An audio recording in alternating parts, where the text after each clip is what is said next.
एक बार एक बच्चे ने अपने पापा से पूछा, पापा मेरी लाइफ की क्या वैल्यू है। तभी पापा ने कहा, अगर तुम सच में अपनी जिंदगी की कीमत समझना चाहते हो तो मैं तुम्हें एक पत्थर देता हूँ। इस पत्थर को लेकर मार्केट चले जाना, और अगर कोई इस पत्थर की कीमत पूछे तो कुछ मत कहना, बस अपनी दो उंगली खड़ी कर देना। वो लड़का मार्केट गया। वो कुछ देर तो वहाँ ऐसे ही बैठा रहा, लेकिन कुछ देर बाद ही एक बूढ़ी औरत उसके पास आई और उस पत्थर की कीमत पूछने लगी। वो लड़का एकदम चुप रहा और अपनी दो उंगली खड़ी कर दी। तभी वो बूढ़ी औरत बोली, 200 रुपए। ठीक है, मैं 200 रुपए में इसे खरीद लूंगा। वो बच्चा एकदम से शॉक्ड हो गया। एक पत्थर की कीमत 200 रुपए। चूंकि पत्थर कहीं भी मिल सकता है, लेकिन उसका कीमत 200 रुपया। तो वह तुरंत पापा के पास गया और बोला, पापा मुझे एक बूढ़ी औरत मिली थी जो इस पत्थर के 200 रुपया देने के लिए तैयार थी। पापा ने कहा, इस बार इस पत्थर को लेकर तुम म्यूजियम में जाना, और अगर इसका कोई कीमत पूछे तो अब कुछ मत कहना, अपनी दो उंगली खड़ी कर देना। वो लड़का म्यूजियम में गया और वहाँ पे एक आदमी की नज़र उस पत्थर पर पड़ी और तभी उस पत्थर का कीमत पूछा। वो बच्चा एकदम चुप रहा और उसने दो उंगली खड़ी कर दी। तभी वो आदमी ने बोला, 20,000 रुपए। ठीक है, मैं तुम्हें इस पत्थर की 20,000 रुपए देने के लिए तैयार हूँ।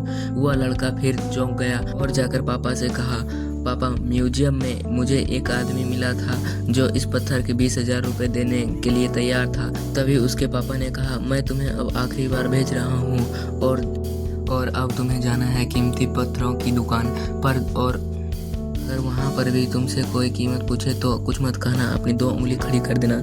वो लड़का जल्दी से कीमती पत्थरों की दुकान पर गया और उसने देखा कि एक बूढ़ा आदमी था जो काउंटर के पीछे खड़ा था। जैसे उस बूढ़े इंसान की नज़र पत्थर पर पड़ी तो वो एकदम से शॉक्ड हो गया। वह काउंटर से बाहर निकला और तुरंत बच्चे के हाथ से पत्थर छुड़ा लिया और बोला, ओह माय गॉड, इस पत्थर की तलाश में मैंने अपनी पूरी जिंदगी गुजार दी। कहाँ से मिला यह पत्थर, और यह पत्थर की कीमत क्या है, इसका कितना लोगे तुम इस पत्थर के लिए। वह बच्चा तब भी चुप रहा और अपनी दो उंगली खड़ी कर दी। फिर वह बूढ़ा आदमी बोला, कितना? 2 लाख। ठीक है, मैं तुम्हें इस पत्थर के लिए 2 लाख देने के लिए तैयार हूँ। प्लीज यह पत्थर मुझे दे दो। उस लड़के के आंखों पर विश्वास नहीं हो रहा था। वह जल्दी से अपने पापा के पास पहुंचा और बोला, पापा वो बूढ़ा आदमी इसके लिए 2 लाख रुपए देने के लिए तैयार है। तभी उसके पापा ने कहा, क्या तुम अब समझे अपनी लाइफ की वैल्यू? अपनी लाइफ की वैल्यू इस बात पर डिपेंड करती है आप अपने आप को कहाँ रखते हैं। ये आप पे डिपेंड करता है कि आप 200 रुपया का पत्थर बनना चाहते हैं कि 2 लाख रुपए की जिंदगी में। कई सारे लोग होते हैं जो आपको बहुत ज़्यादा प्यार करते हैं, इसके लिए आपको सब कुछ है, और कुछ लोग ऐसे भी होते हैं जो आपको सिर्फ वस्तु के रूप में उपयोग करेंगे, इनके लिए आप कुछ भी नहीं हो। यह आप पे डिपेंड करती है कि आपकी लाइफ की वैल्यू क्या होगी।